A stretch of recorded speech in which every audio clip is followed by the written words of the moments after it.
Hey everybody, another episode for you. This time I'd like to talk to you a little bit about what we call job killer tattoos. What we mean by job killer tattoos are any tattoos that cannot be hidden. The face, the neck, hands, and yes, young ladies, that includes behind the ears.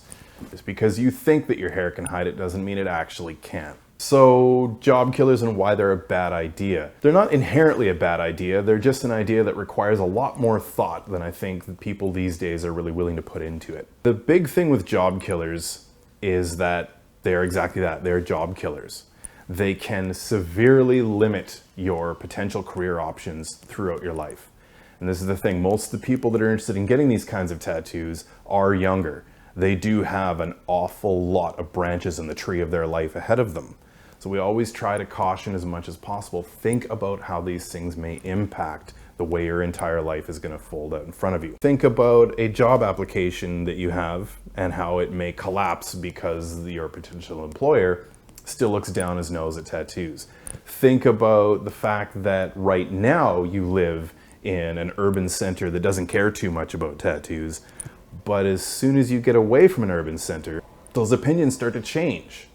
So what happens if you wind up getting married and that marriage takes you to a smaller town and now you're facing small town prejudices? Think about having a tattoo that cannot be hidden as defining the difference between walking into a bank and getting "good afternoon, sir," versus "what do you want?" This is the sort of prejudice that a job killer tattoo can lead to.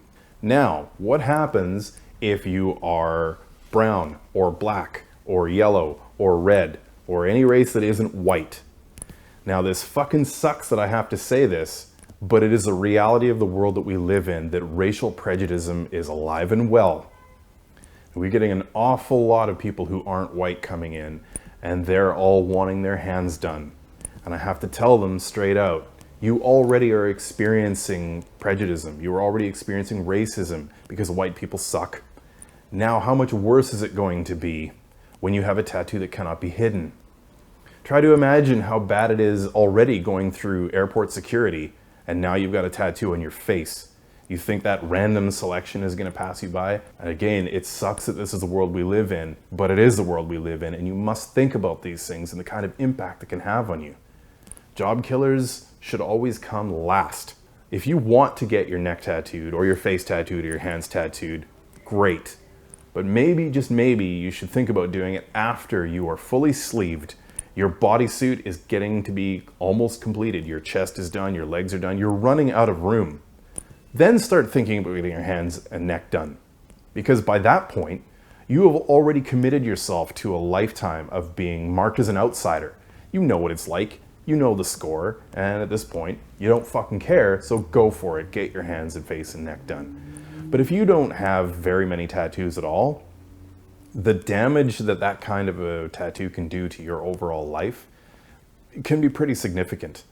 And in my line of work, one of the things that I consider to be very important is the role in guiding you to having as little regret as possible. I want you to be stoked on everything I put on your skin for the entirety of your life.